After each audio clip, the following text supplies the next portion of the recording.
Hello students, कैसे हैं आप सब। तो आज सबसे इंपॉर्टेंट चीज, सबसे मुश्किल चीज हम स्टार्ट करने वाले हैं, वो है केस स्टडी बिजनेस स्टडीज में। ठीक है, केस स्टडीज का जैसी नाम आता है तो सामने एक डर लगने लगता है, पता नहीं क्या कितनी बड़ी चीज है केस स्टडी, जो पता नहीं समझ में नहीं आती है, सॉल्व नहीं हो पाती है। और हमें यह भी पता है कि ये बहुत ज्यादा इंपॉर्टेंट है, क्योंकि एग्जाम में 80-90% की कवरेज जो रहती है वो केस स्टडी से ही होती है। ठीक है, तो इंपॉर्टेंस तो बहुत है। मींस अगर मुझे केस स्टडी नहीं पता है तो मेरे लिए पेपर सॉल्व करना, उसको क्लियर करना ऑलमोस्ट इम्पॉसिबल ही है। और केस स्टडी को आसान कैसे बनाया जाए, आज इस वीडियो में मैं आपको वो क्लियर करने वाला हूं। प्लस चैप्टर 1 की केस स्टडीज भी हम डिस्कस करेंगे। ठीक है, उससे क्या होगा कि आपको और क्लैरिटी आ पाएगी कि कैसे कैसे मैं जो चीज मैंने बताई है वो कैसे उनको फॉलो करना है। तो मैं आपको केस स्टडी डिस्कस भी करते रहेंगे और हैंड टू हैंड मैं आपको टिप्स भी बताता रहूंगा। सबसे पहले इस वीडियो को स्टार्ट करने से पहले माइंड से ये चीज बिल्कुल निकाल दीजिए कि केस स्टडीज बहुत टिपिकल होती हैं। ठीक है, उनको इजी बनाना हमारा काम है। मैं आपको बताऊंगा कि उसको कैसे सिंपल बनाया जा सकता है। केस स्टडी सॉल्व करने के लिए मुझे 3 चीजों की मतलब ये 3 चीजें ऐसी हैं कि जिनकी नॉलेज मुझे होना कंपलसरी है। First, concept. कंसेप्ट के बिना आप कोई भी केस स्टडी सॉल्व नहीं कर पाएंगे। अगर आपने क्रैमिंग करी है, रटा है, आपने सारा मॉकअप करा है, तो आपसे केस स्टडी सॉल्व होना पॉसिबल ही नहीं है। केस स्टडी का मतलब क्या है? केस स्टडी का मतलब है क्वेश्चन में ना कुछ प्रैक्टिकल पूछा है, उन्होंने प्रैक्टिकली केस दिया है कि ऐसे होगा तो क्या होगा। और प्रैक्टिकल तब कर पाओगे जब आपको कंसेप्ट पता है। आपने ये चैप्टर मेरा अभी कंप्लीटली देख चुके होंगे।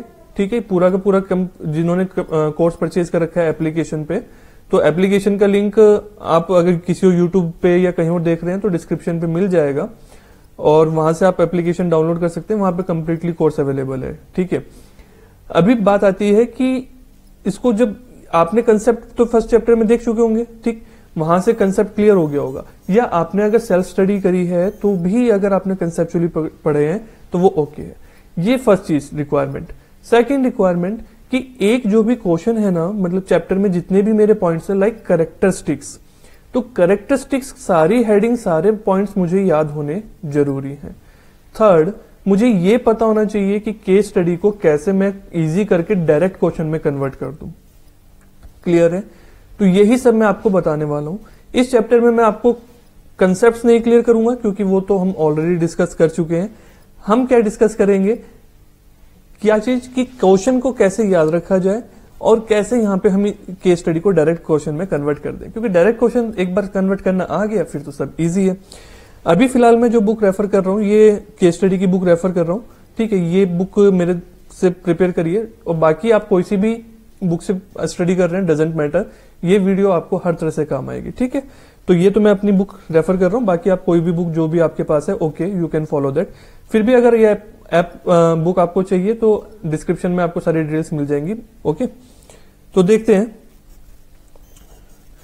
सबसे पहले हम स्टार्ट करते हैं। मैं सारी केस स्टडीज नहीं करा रहा हूं, जो टिपिकल है, जो डिफरेंट है, सिर्फ उसको डिस्कस करते हैं। कि यहां पे है, Shridhar's father is working as a section incharge in a government office.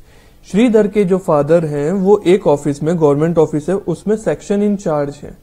ठीक है, उनकी पोस्ट बताइए। Identify the level at which he is working. सबसे पहले क्या पूछा है कि वो किस लेवल पे वर्क कर रहे हैं। देखो, अभी इससे पहले क्या बात करी वो मेरे लिए बाद की बात है। पहले मैं ये आइडेंटिफाई करूंगा कौन से चैप्टर का, कौन से टॉपिक का क्वेश्चन है। मुझे पता चला कि level of management. Level of management मेरा फर्स्ट चैप्टर का टॉपिक है, जिसमें है 3 लेवल्स ऑफ मैनेजमेंट आते हैं, टॉप, मिडम और बॉटम। ठीक है, तो लोअर लेवल करके आप जैसे भी उनको याद करते हैं, टॉप, मिडल और लोअर लेवल याद करते हैं। तो वहां से मेरे कंसेप्ट आया। तो एक बार अगर मैं आपको इस पे नोट्स पे लेके जाता हूं, देखते हैं। ठीक है, ये पूरा चैप्टर एक पेज पे है, सिंगल पेज पे। सारे चैप्टर्स हमारे इसी तरह से कवर हैं, 15 पेज में पूरी बिजनेस स्टडीज है। तो इससे क्या होता है, इजी हो जाता है याद रखना। अभी देखो, मुझे पता है लेवल ऑफ मैनेजमेंट में टॉप, मिडल और लोअर। टॉप में तो कौन आते हैं, बीओडी, चेयरमैन, जो टॉप लेवल के, मैनेजर, सुपरिटेंडेंट मिडल पे आते हैं। लोअर पे कौन आते हैं, सुपरवाइजर और फॉरमैन। क्वेश्चन ने मुझसे पूछा है किस लेवल पे है, तो इन 3 लेवल में से एक सेलेक्ट करना रहेगा मेरे को। मैं देखता हूं वो है सेक्शन इंचार्ज। क्या है? Section incharge. मींस वो मैनेजर तो है ही नहीं, देखो टॉप लेवल का तो है ही नहीं, टॉप लेवल का पर्सन की तो पूरी कंपनी की रेस्पॉन्सिबिलिटी है। ये किसी एक सेक्शन के इंचार्ज है। यहाँ पे उन सेक्शन डिपार्टमेंट नहीं बोला, डिपार्टमेंट के मैनेजर नहीं बोला है। डिपार्टमेंट के मैनेजर का होता तो फिर मैं क्या कहता, मिडिल लेवल। यहाँ एक सेक्शन है जिसका इंचार्ज का है कि सारी जिम्मेदारी उनको दी है, तो ये कौन से लेवल पे है? लोअर लेवल पे। मुझे पता चला ना वहां से, तो एक बार ये चार्ट आपको याद हो जाता है, इस तरह से आपने अपने नोट्स प्रिपेयर करे होंगे, तो पूरा का पूरा चैप्टर एक पेज पे इसको बार बार करेंगे तो बहुत अच्छे से फिक्स हो जाएगा। ठीक है, अभी मुझे उसके बाद क्या पूछा है, क्वेश्चन में देखते हैं। State any 5 functions that he has to perform at this level. अरे ये तो बिल्कुल डायरेक्ट क्वेश्चन है। कैसे? मुझे एक बार आंसर मिल गया ना। आंसर क्या मिला कि ये लोअर लेवल पे है। ठीक है, लोअर लेवल पे अगर एक पर्सन है तो उसके मुझे 5 फंक्शंस बताने। अब फंक्शंस तो हमने डिस्कस करेंगे, ये तो पढ़ा ही है, तीनों लेवल पढ़े, उनके फंक्शंस पढ़े। डायरेक्ट क्वेश्चन आ गया, केस स्टडी वाला पार्ट यहाँ पे नहीं है। तो यहाँ पे फंक्शंस उसके हमने जो बुक से डायरेक्टली पढ़े थे वो यहाँ पे देख लेंगे कि उनको डायरेक्टली ओवरसी करना होता है, वर्कफोर्स को देखना होता है, लिंक होता है वर्कर और मैनेजर के बीच में, एटसेट्रा एटसेट्रा। मैं ये डिस्कस नहीं कर रहा हूँ क्योंकि ये चैप्टर का पार्ट है, चैप्टर में आपने स्टडी करा होगा। बट इंपॉर्टेंट क्या था, मैंने क्या स्टेप्स फॉलो करे इस क्वेश्चन को सॉल्व करने के लिए, केस स्टडी को समझने के लिए। सबसे पहले मैंने क्वेश्चन का एंड देखा कि वो एक्चुअल में पूछ क्या रहे हैं। देखा लेवल ऑफ मैनेजमेंट की बात कर रहे हैं। अभी लेवल ऑफ मैनेजमेंट के लिए मेरे पास जितने भी चार्ट्स हैं, 15 चार्ट्स हैं, तो 15 में से मैंने फटाफट रिकॉल करा। जैसे आप पढ़ेंगे तो इतना इजीली रिवाइज हो जाता है ना, कि फर्स्ट चैप्टर का पार्ट है। फर्स्ट चैप्टर में फर्स्ट लाइन का मिडिल पार्ट में था मेरा क्या था, टॉप लेवल ऑफ वो लेवल्स ऑफ मैनेजमेंट, ये था ना फर्स्ट चैप्टर के ऊपर के 3 पार्ट के फर्स्ट पार्ट में लेवल ऑफ मैनेजमेंट। अभी लेवल ऑफ मैनेजमेंट में मुझे देखना है कि तीनों कौन से। देखो क्लियर कट तो यहाँ पे पता नहीं चल रहा है सेक्शन इंचार्ज, तो एक बार चेक करता जाऊं ना कि टॉप में नहीं है, मिडिल में नहीं है, तो इसका मतलब कहाँ पे है, लोअर पे है। अभी उसके बाद उनके फंक्शंस बताए, फंक्शंस तो मुझे डायरेक्टली पता ही है, वो मैं लिख ही सकता हूँ। इस तरह से केस स्टडी को आपने किस में कन्वर्ट करा है, डायरेक्ट क्वेश्चन में कन्वर्ट करा है। ठीक है, देखो ये चार्ट इस तरह से पढ़ने का एक फायदा और क्या है, ये वाला तो आप नोट डाउन भी कर सकते हैं, वीडियो को बीच में पॉज करके नोट डाउन कर लीजिएगा, कोई प्रॉब्लम नहीं है। इसमें आपको बेनिफिट क्या रहता है, एक माइंड में पिक्चर क्लियर हो जाती है। जैसे अभी फिक्स हो गया ये आपको, हाँ फर्स्ट चार्ट का टॉप का मिडल, तो एग्जाम में सबसे ज्यादा प्रॉब्लम मुझे कहाँ आती है, ये याद करने में कि ये पढ़ा कहाँ था, कहाँ मैंने स्टडी किया था इसको, तो ये चीज आपको इजी हो जाती है। 15 पेज करने हैं, रिवाइज करने में कितनी देर लगेगी, कभी भी आपका मन करा रिवाइज करना है, आप 5 मिनट्स में पूरा का पूरा चार्ट रिवाइज कर सकते हैं। तो 5 मिनट में एक चैप्टर रिवाइज हो जाएगा, तो कितना इजी है ना। चलो नेक्स्ट क्वेश्चन करते हैं, question 3। Mega limited manufactured water heaters. एक कंपनी है मेगा लिमिटेड, उसने क्या करा है, वाटर हीटर्स मैन्युफैक्चर करे। In the first year of its operation, जब फर्स्ट ईयर था ना अपना काम कर रही थी, revenue earn by the company was just sufficient to meet its cost. पहले साल में कंपनी ने बेचारी ने सिर्फ इतना ही कमाया कि अपने खर्चे निकाल लिए। मतलब उसके खर्चे थे अगर 50,000 रुपीज, तो उसने लगभग 50,000 रुपीज अर्न करा। प्रॉफिट नहीं हुआ उसको फर्स्ट ईयर में। टू इंक्रीज द रेवेन्यू, अपने प्रॉफिट को बढ़ाने के लिए कंपनी ने एनालाइज करा कि रीजन क्या है इस कम रेवेन्यू होने के, कि किस रीजन से मेरा रेवेन्यू कम हुआ। आफ्टर एनालाइजिंग कंपनी ने क्या डिसाइड करा, हाईलाइट करूं क्या मैं इसको, एक बार देखते हैं, हाईलाइट कर लेते हैं, ठीक है, थोड़ा सा आपको भी ओके रहेगा। लेबर कॉस्ट को कम करने का, by shifting the manufacturing unit to backward area where labour was available at very low rate. उसने क्या सिलेक्ट करा कि अपनी लेबर को ना मैं अपनी कंपनी को बैकवर्ड एरिया में ले जाती हूँ, बैकवर्ड एरिया में लेबर मुझे सस्ती मिलेगी तो मेरी कॉस्ट कम आएगी। To start manufacturing solar water heater and reduce production of electric water heater slowly.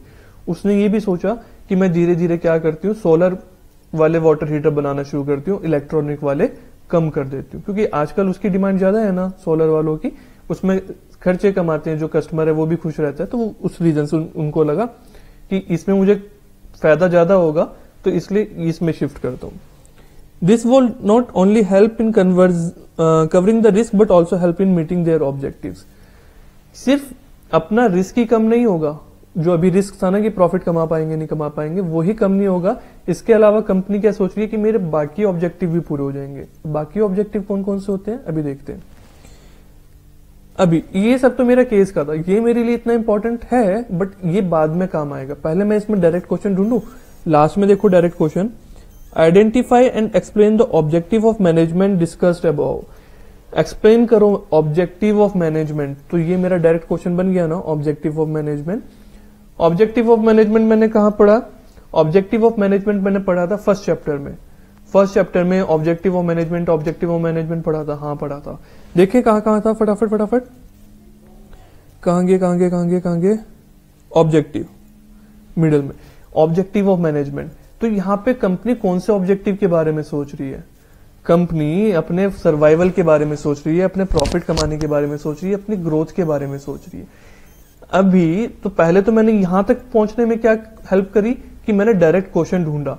अभी इसमें से सेलेक्ट कौन सा करना ये कैसे पता चलेगा? यहाँ पे मुझे कंसेप्चुअल क्लैरिटी होना मस्ट है।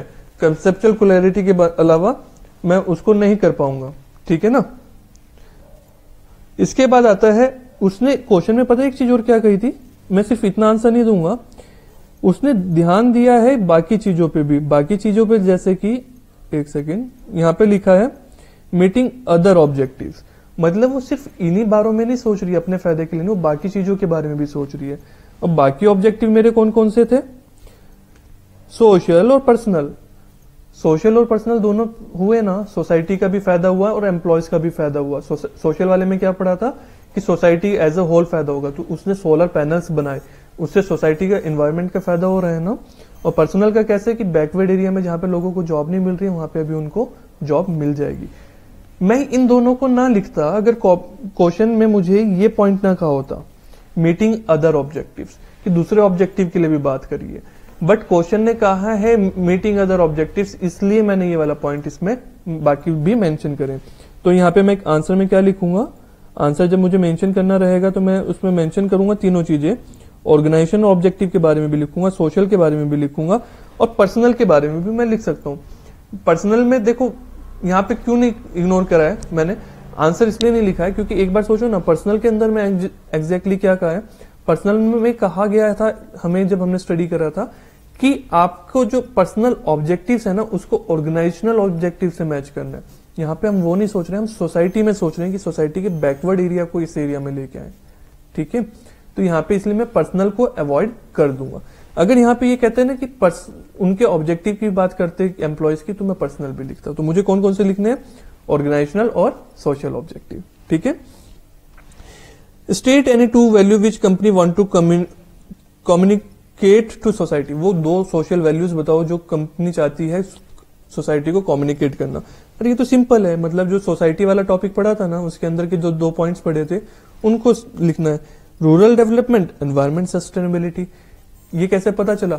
ऊपर वाला आंसर मुझे मिल ही गया था, सोसाइटी वाला सोशल वाला था। सोशल के अंदर दो ही पॉइंट पड़े थे जिसमें हमने कहा था कि सोसाइटी की ये फायदे रहेंगे हमारे, तो दोनों करा।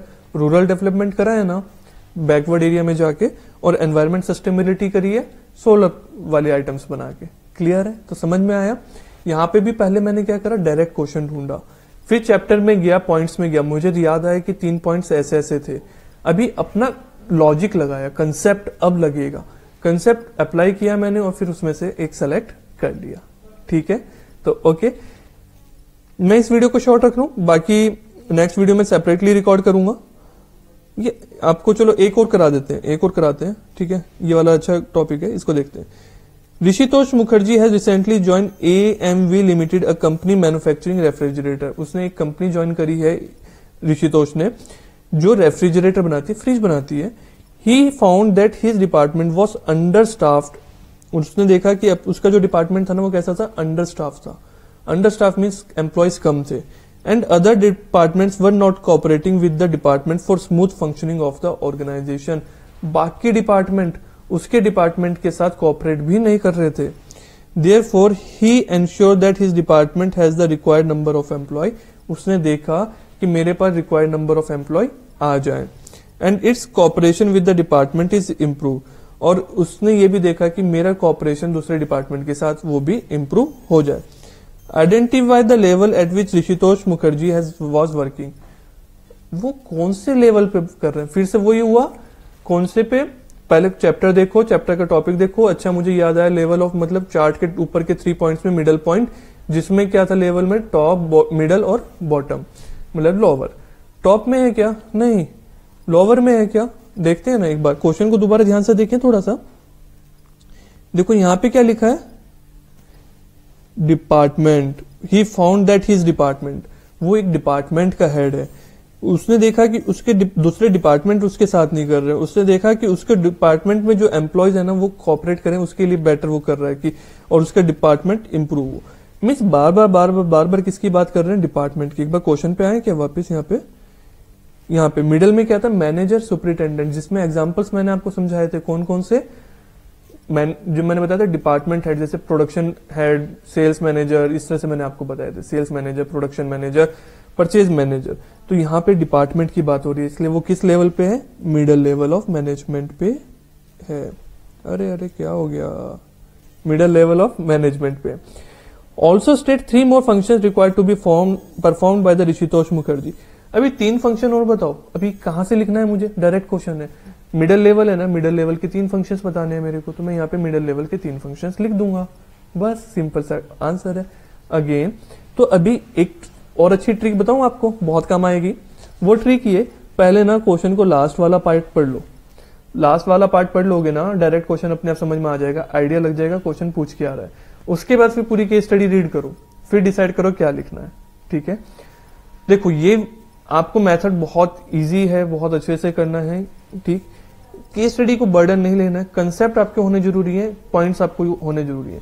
जो वीडियोस परचेज करी है जिन्होंने, उनको मैंने सब नोट्स वगैरह दिए हैं, वहां पे आपको कंप्लीटली सब इन्फॉर्मेशन मिली है, मैंने आपको याद कराई है चीजें, कंसेप्ट बहुत सॉलिड हो गए होंगे अभी आपके। तो ये चीजें आपको, इस मेथड को फॉलो करो, बहुत इजी हो जाएगा। ठीक है, और अगर ये वीडियो से आपको थोड़ा सा भी बेनिफिट हुआ है, आपको लगा है कि हाँ मुझे केस स्टडी अभी इजी लग रही है, कि मुझे समझ में आया है कि केस स्टडी में खोना नहीं है, डायरेक्ट क्वेश्चन में कन्वर्ट करना है। देखो डायरेक्ट तो आपको याद करना ही पड़ेगा, कैरेक्टरिस्टिक्स क्या है ये तो आपको याद करने रहेंगे। ठीक, तो उसमें अगर आपको हेल्प मिली है तो प्लीज इस वीडियो को अपने फ्रेंड्स के साथ शेयर करिएगा, सो दैट मैक्सिमम स्टूडेंट्स इसका बेनिफिट ले सके। ऐसा मत करिए, देखिए एक अच्छा फ्रेंड वो होता है जो दूसरों की फ्रेंड्स की, बाकी फ्रेंड्स की, क्लासमेट्स की हेल्प करे। ठीक है, तो मैं इसलिए रिकॉर्ड कर रहा हूं सो दैट आप सबका बेनिफिट हो सके। आपकी रिक्वायरमेंट थी तो मैंने आज इमीडिएटली रिकॉर्ड करा है, तो आप प्लीज इसको सबके साथ शेयर करिएगा। शेयर का बटन नीचे, और सब्सक्राइब कर लीजिएगा क्योंकि कंटिन्यूसली बहुत वीडियोस अभी आने वाली है। सब्सक्राइब करके नोटिफिकेशन बेल कर लीजिएगा। एप्लीकेशन की डिटेल सब कुछ आपको डिस्क्रिप्शन बॉक्स में मिल जाएगी, वहां से ओके कर लीजिएगा। Bye bye, best of luck for your exams.